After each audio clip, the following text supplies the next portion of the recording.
नमस्कार, आप देख रहे हैं खबरी चौक। नमस्कार, मैं शिल्पी गुप्ता और आप देख रहे हैं खबरी चौक। 17 अक्टूबर को परसा कोल ब्लॉक क्षेत्र में पुलिस और ग्रामीणों के बीच हुई खूनी संघर्ष के बाद कांग्रेस के प्रतिनिधि मंडल ने 18 अक्टूबर को सालीग्राम पहुंचकर पीड़ितों से मुलाकात की तथा पूरी घटना की जानकारी ली। कांग्रेस के प्रतिनिधि मंडल ने पूरी घटना को लेकर चिंता जाहिर की है। पूर्व उप मुख्यमंत्री टीएस सिंहदेव के निर्देश पर कांग्रेस के एक प्रतिनिधि मंडल ने 18 अक्टूबर को शालीग्राम पहुंचकर 17 अक्टूबर को वनों की कटाई के दौरान ग्रामीणों के साथ हुए पुलिस की झड़प खूनी संघर्ष की पूरी जानकारी ली। इस दौरान टीएस सिंहदेव के निर्देश पर श्रम कल्याण बोर्ड के पूर्व अध्यक्ष शफी अहमद, जिला पंचायत के उपाध्यक्ष आदित्येश्वर शरण सिंह देव, वरिष्ठ कांग्रेसी नेता द्वितेंद्र मिश्रा, जिला पंचायत सदस्य राजनाथ सिंह सहित कई नेता ग्रामीणों के पास पहुंचे और जंगल में ही उनसे बातचीत भी की।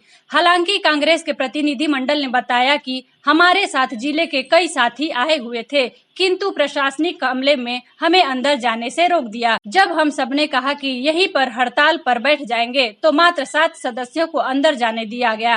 कांग्रेस कमेटी की ओर से जारी प्रेस विज्ञप्ति में भी इस बात का उल्लेख किया गया है।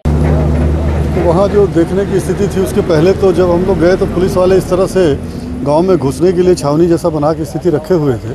यही देख करके बड़ा आश्चर्य लग रहा था कि ये जो आपसी सामंजस्य से प्रशासन की सूझबूझ से जो कोई शांतिपूर्वक कोई काम हो सकता था उसकी बहुत बड़ी कमी दिखी। घटना वहाँ पे संघर्ष की जो भी बनी थी उसके बाद की जो स्थिति सामने नज़र आई, निश्चित रूप से महिलाओं का वहाँ कथन था कि हम लोग तो सीधे सीधे जा रहे थे कि धरना स्थल में हमें जाना दो, और जो पेड़ आप काट रहे हो वो गैर कानूनी ढंग से काट रहे हो, हमको मुआवजा नहीं मिला है, हमारी फसलें लगी हुई हैं, हम जा रहे हैं, पेड़ हमारा ना काटा जाए। लेकिन ज़बरदस्ती बलात् उनको धक्का दिया गया। महिलाओं पर भी ये नहीं देखा गया कि वो महिला है तो कोई पुरुष आरक्षक या सिपाही लोग हाथ ना लगाए। उन लोगों ने भी उनके साथ दुर्व्यवहार किया। कहा सुनी बढ़ गई होगी, निश्चित रूप से विरोध भी बढ़ा, गाँव वालों की तरफ से भी हमला वाली स्थिति बनी। लेकिन पुलिस चूँकि ज़्यादा मात्रा में थे, यदि गांव वाले 200-300 थे तो पुलिस 2000 और 1500 की मात्रा में थे। उन लोगों ने लाठी डंडे से उनके साथ मारपीट किया। बर्बरता जैसी स्थिति भी नज़र आई कि कोई महिला यदि गिर गई तो उसके ऊपर पैर से चढ़ के उसके साथ दुर्व्यवहार किए। पत्थर भी उन लोगों का तो आरोप था कि अपनी पिकअप गाड़ियों में पुलिस वाले पत्थर लेके आए थे और पत्थर भी फेंक के मार रहे थे। कुछ महिलाओं ने अपने पैरों को खोल के दिखाया, कुछ की आंखों में चोट लगा हुआ था, कुछ के और भी जगहों पे एक बच्ची थी जिसके सीने में टीयर गैस का वो गोला फट गया था। तो इस तरह की जो बड़ी दयनीय स्थिति थी, लोग बड़े दुखी और मायूस थे कि वो इस देश के नागरिक नहीं है क्या, इस प्रदेश के नागरिक नहीं है, उनके साथ ऐसा किस तरह का व्यवहार किया जा रहा है। तो इस बात को लेकर जो देखने को दृश्य मिला वो काफ़ी तकलीफदेह था, काफ़ी दुखद था। यह कितना हास्यास्पद विषय है कि जो सरकार प्रदेश में 5वीं अनुसूची लागू होने का ढिंढोरा पीटती है, पेशा कानून लागू वाले राज्यों में अपने आप को गिनती है, उसी छत्तीसगढ़ के सरगुजा संभाग जहां की सर्वाधिक आदिवासी हैं, वहां पर सरगुजा के स्थानीय निवासियों को भी अपने ही जिले के किसी क्षेत्र में जाने से पूर्व प्रशासनिक अमले से अनुमति लेना पड़ रहा है। जबकि पेशा कानून जहां लागू है वहां पर इन अधिकारियों को इन ग्राम पंचायतों में जाने के पूर्व अनुमति लेनी चाहिए।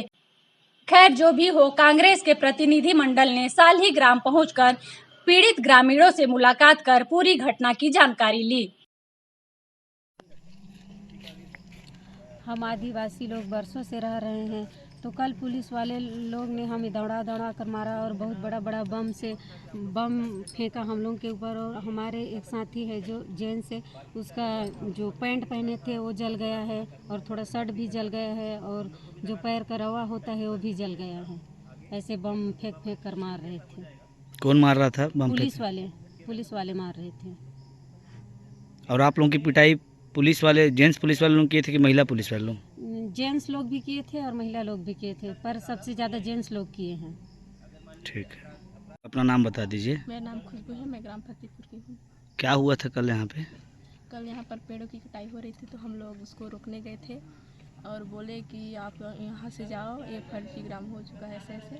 फिर हम लोग बोले कि हम काहे जाएंगे, हमारा अधिकार है, हमारा जंगल ज़मीन को नहीं छोड़ेंगे, ऐसे बोले। फिर भी वो लोग हम लोग का बात नहीं सुने और हम लोग को जबरदस्ती से वहाँ से धक्का मुक्की दिए और मेरे को जेंट्स पुलिस लोग भी बहुत ज़्यादा पिटाई किए। मेरे पैर पे यहाँ पर मोच आया, इसके कारण बैठ नहीं सकती हूँ, क्या चीज़ से मारे थे? डंडे से। साल्ही ग्राम पहुंचे कांग्रेस के प्रतिनिधि मंडल ने कहा कि कई ग्रामीण महिलाएं और पुरुष अभी भी चोटिल हैं, जिन्हें इलाज नहीं मिल पाया है। कांग्रेस के प्रतिनिधि मंडल ने कहा, शनिवार को 11 बजे कलेक्टर सरगुजा से बात हुई है, स्वास्थ्य कैंप लगाया जाएगा, किंतु जो कुछ भी यहां पर वनों के काटने के दौरान हुआ है वह बिल्कुल गलत है। यहाँ पे जिला प्रशासन के सहयोग से, पुलिस प्रशासन के सहयोग से नियम कानून को ताक में रखकर जिस तरीके से पेड़ों की कटाई की जा रही है, और वो चिंताजनक स्थिति है कि वहाँ के लोगों के मन में ये भी है कि जैसे आज मान लीजिए ग्राम सभा का फर्जी प्रस्ताव हुआ, और साथ ही आज जो जानकारी मिली है उसके अंतर्गत जिनको मुआवजा नहीं मिला है उनके ज़मीनों से भी पेड़ की कटाई की जा रही है। साथ ही जो सामुदायिक पट्टा लगभग सैकड़ों लोगों का बनने नहीं दिया गया है और वो प्रभावित हो रहे हैं, जबकि गूगल मैप में भी उसकी जांच की जाएगी तो पीढ़ियों से बसे हुए लोग हैं। तो सामुदायिक पट्टा, वन अधिकार पट्टा भी मिलना चाहिए उनको, और वैसे ज़मीनों में पेड़ कटाई का कार्य किया जा रहा है। साथ ही जैसे महिलाएं हैं जिनको पुरुष हाथ भी नहीं लगा सकते, मारने की बात तो दूर, तो वहाँ जैसे पुरुषों के जो पुलिस विभाग के पुरुष महकमा के लोग हैं वो लोग महिलाओं के साथ मारपीट किए हैं, यह भी जानकारी उनके माध्यम से दी गई है। मोटरसाइकिल तोड़फोड़ कर दिया गया है, वहाँ पे इलाज की कोई व्यवस्था नहीं की गई है। अभी आदिवासियों के माध्यम से कलेक्टर से भी बात की गई और कलेक्टर महोदय के द्वारा तत्काल हालांकि कार्रवाई का आश्वासन भी दिया गया है और उनके द्वारा व्यवस्था भी दी जा रही है कि कल 11 बजे यहाँ पे मेडिकल कैंप भी लगेगा और जो मोटरसाइकिल तोड़फोड़ किया गया है उसकी क्षतिपूर्ति भी दी जाएगी। तो अब ये है कि जैसे लोग मेरे ख्याल से मैं तो निवेदन करूंगा आप लोगों के माध्यम से भी कि जिला प्रशासन हो, पुलिस प्रशासन हो, उनको तो संविधान के हिसाब से काम करने की आवश्यकता है, न कि किसी के दबाव में आके काम करने की आवश्यकता है। वहीं ग्रामीण महिलाओं एवं पुरुषों ने उस दिन की पूरी घटना को लेकर क्या क्या कहा, आप सुनिए उन्हीं की जुबानी। कई लोगों ने कहा कि पुलिस की ओर से ही पहले मारपीट शुरू की गई। क्या नाम है तुम्हारा? हमारा नाम दिलबसिया फतेहपुर के रहने वाला। तो कल पेड़ कटा थी तो बचाया गया। हाँ। अब हमारे माला कूदे कूदे के मारी पुलिस वाला मन। अब हम भागते रहन, मारते रहे, गिरा तो मारे भाग। कहाँ पास चोट लगा है आपको?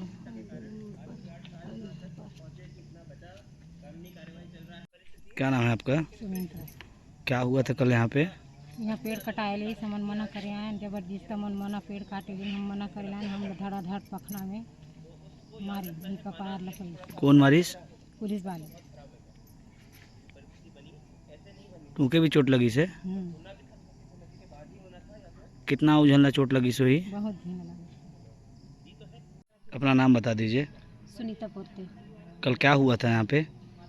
कल हम लोग गए थे यहाँ पेड़ को बचाने के लिए, तो हम सब साथी इकट्ठा हुए थे और पुलिस फोर्स लगाया गया था। तो हमारे मुख्य साथी लोग गए उनसे पूछने के लिए कि आप लोगों के पास आदेश है, अगर मिला होगा तो बताइए, ऐसे करके कहाँ से आदेश मिला है पेड़ कटवाने के लिए ऐसे। तो हमारे साथी लोग को बोले कि बहुत नेतागिरी करते हो, मारिए इसको। फिर लाठी डंडा से मार रहे थे हमारे साथी लोगों को। फिर हम लोग भी काहे मार रहे हैं ऐसे करके गए। फिर नोक झोंक हुआ, फिर उन लोग एकदम लाठी से भी और पत्थर से भी हम लोगों को दौड़ा कर मारे हैं वहाँ पे गए। आपको भी चोट लगा है? हाँ, चोट लगा है, पैर में भी ये लगा है और पत्थर से लगा है, वो ये वाला है। हाँ भैया, साधारण पोरते में फतेहपुर का हूँ। होइस भैया का कि वहाँ जब छेके न जो फेंट काटत रहे तेमल्ला, तो सेके समय पुलिस वाला ने पहले डंडा चालू कर दें मारे गरी, और मारने के बाद हम कुछ देखे नहीं पाए, एकदम हम भागते भागते नाला तरफ भागे न 300 मीटर तक हमला दौड़ा के मन दौड़ा रहे। और बम भी फेंकत रहे पड़ी से, न मतलब बहुत जगह पड़ी से, बम में पड़ी से, हाथ में पड़ी से, पुलिस वाला ने फेंकत रहे। जब मुड़ के देखे ना फेंके के बाद जब फटिस ते समय तक पीछे मुड़ के देखें तो पुलिस वाला ने फेंकत रहे। मारपीट भी किए हैं? मारपीट तो किए हैं, हाँ, महिला वाला करीन है मारपीट। हमरा तो ज़्यादा दौड़ रहे तो हमारा मारपीट नहीं करे, पर केवल बम में। आप लोग क्या करने गए थे वहाँ? फेड़ बचाने की काट रहे थे वाला, वही बचाए गए थे, फेड़ काटते थे वाला। वहीं पूर्व उप मुख्यमंत्री टीएस सिंहदेव की ओर से ग्रामीणों के बीच पहुंचे आदितेश्वर शरण सिंह देव ने क्या क्या कहा, ग्रामीणों से मुलाकात के बाद आप भी सुनिए। परसाकोल ब्लॉक के संदर्भ में साली ग्राम में पेड़ कटाई का काम चालू है। कुछ रेवेन्यू क्षेत्र में पेड़ कटाई है और कुछ जंगल के क्षेत्र में पेड़ कटाई का काम चल रहा है। यहाँ पे हम लोग आए थे, पुलिस प्रशासन से बात करके फिर कुछ लोग अंदर जो गांव वाले हैं जिनका कल वीडियो भी कई लोगों के सामने आया था, चोट लगते हुए आपस में संघर्ष करते हुए, उन लोग से मिलने हम लोग अंदर गए थे साली ग्राम के गाँव वालों से जंगल में। और वहाँ जहाँ पेड़ कटाई चल रहा था उसके थोड़ा दूर में ये लोग सब इकट्ठे होकर बैठे हुए थे। बातचीत में ये सामने आया कि कल जब प्रशासन ने पेड़ कटाई का एक काम सिलसिला चालू किया तो कुछ ग्रामीणों ने वहाँ पे आवाज़ उठाई। सब लोग जान ही रहे हैं कि पिछले कई वर्षों से यहाँ पे हरिहरपुर फतेहपुर के ग्रामवासी धरने पे बैठे हैं। 2018 का चुनाव ने उसमें भाग भी नहीं लिया था, इसी कारण से लगातार पदयात्रा भी की थी। और उसी सबको देखते हुए पिछली सरकार ने परसाकोल ब्लॉक का जो आवंटन था उसको विधानसभा में संकल्प किया था कि सर्वसहमति से इसको निरस्त करने के लिए हम लोग प्रस्ताव पारित करते हैं। सुप्रीम कोर्ट हाई कोर्ट में भी एक प्रस्ताव जब मांगा गया तो सरकार ने लिख के दिया था कि राजस्थान विद्युत निगम की जो आपूर्ति है उसके लिए परसाकोल ब्लॉक को खोलने की जरूरत है। और यहाँ पर ट्राइबल कमीशन जो ट्राइबल आयोग है उन लोग ने भी अभी कुछ दिन पूर्व एक कमेटी गठित करके काफ़ी विस्तृत जांच की थी और जो यहाँ की ग्राम सभा को लेकर सवाल है उस पर भी उन्होंने अपना राय व्यक्त किया था कि जो तथ्य आए हैं मुझे ऐसा लगता है कि ग्राम सभा फर्जी थी। इन सब तथ्य होने के बाद भी एकदम से कल यहाँ पे पेड़ कटाई की बात चालू हुई। ग्रामीणों ने जैसे बताया कि उनने आके अपना जब मत रखा कि यहाँ पे कटाई नहीं होनी चाहिए, कुछ लोगों ने जिनने मुआवजा नहीं लिया था उनने बोला कि हमारी ज़मीन पे कम से कम कटाई ना हो। जिनका वन अधिकार पत्र पेंडिंग था उन लोग ने बोला कि हम अभी जब तक हमें ना मिल जाए तब तक ना हो। और इस बाताबाती में दोनों पक्ष से बात आता है कि पहले किसने शुरू किया ये कहना मुश्किल है, पर कई लोगों को चोट लगी। रामलाल जी हैं, उनका फोटो सब ने देखा ही होगा, उनके यहाँ पे चोट लगा था तो खून काफ़ी निकला। बाकी लोगों को भी देखे तो हाथ पैर में चोट थे। कई पुलिसकर्मियों को भी काफ़ी गंभीर चोट लगी है, एक शायद रायपुर भी रेफर हुए हैं। तो एक बहुत ख़राब स्थिति यहाँ उत्पन्न हुई, मिसमैनेजमेंट की स्थिति उत्पन्न हुई। और हम लोग हमेशा से एक कहते आए हैं कि गाँव को सर्वसहमति से एक मत में लाएँ, उनसे वार्तालाप करके, उनसे संवाद करके, उनका मत जान के अच्छे लोकतांत्रिक तरीके से जो भी प्रक्रिया करनी चाहिए, उसके दबाव में किसी भी कोयला खदान को चालू करना या फिर पेड़ काटना जो कि इतना संवेदनशील होता है। जहाँ पेड़ कटाई हुआ वहाँ बूढ़ा ना इंदिरापुर विजेता स्थल भी है, उसको लेकर भी संवेदना थी। कई विषय तो ऐसे में एकदम से स्थिति खराब हुई और कल जो हुआ वो सामने आया। हम लोग ने प्रशासन से बात भी की है, उनसे रिक्वेस्ट किया है कि कुछ लोगों को जो चोट लगी है तुरंत कुछ लोगों को कल पट्टी और दवा मुआवजा ना लेने का उस पर चर्चा होकर एक अच्छे लोकतांत्रिक तरीके से आगे बढ़ाएं। दबाव में करेंगे तो ऐसा महसूस ना हो। हम सब सरगुजा के वासी हैं, छत्तीसगढ़ के वासी हैं, भारत के वासी हैं, लोकतंत्रों में रहते हैं। किसी को ये महसूस ना हो, दबाव इतना ना बढ़ जाए कि उनको लगे कि छटपटा के हाथ चलाने के अलावा हमारे पास कोई जरिया ना बचे। तो वो स्थिति हम लोग ना उत्पन्न होने दें। लगभग उसी के कारण जो हुआ कल हुआ उसको रोकना है, बात है। और अगर लोग नहीं चाहते तो उस बात का भी सम्मान करना चाहिए। और कुछ लोग और भी एक पक्ष आया था नौकरी के लिए बात करते हुए, वो भी हम लोग से आके मिले थे, कुछ युवा साथी साली गाँव के। पर वो भी एक पक्ष है और ये भी एक पक्ष है, तो हर पक्ष की बात का लोकतंत्र में जगह है, उनकी बात का सम्मान हो। और जब गांव राज़ी हो बातचीत करने के बाद तभी कुछ इसमें प्रक्रिया आगे बढ़े, चाहे निरस्ती की चाहे कटाई की, बिना ऐसे आगे ना बढ़े। ये बहुत ही दुखद हम लोग ने जो बात की लोगों से, बहुत संवेदनशील और बहुत दुखद चीज़ हमने देखी। ग्रामीणों ने क्या कहा जिस तरह से मौके? ग्रामीण दोनों बात कर रहे, दुखी बहुत थे। मतलब एक कैसे मनोबल एकदम डाउन था, दुखी बहुत थे। उनका घर, उनका ज़मीन, उनका खेत एक तरीके से उनके बिना मर्जी के कुछ लोगों का गया है, उसका दुख उनमें था। प्रशासन से जो चोट लगी उसको लेके दुख था और बलपूर्वक जो हुआ, अब चोट दोनों तरफ आई, पुलिस को भी चोट आई, हम लोग ने भी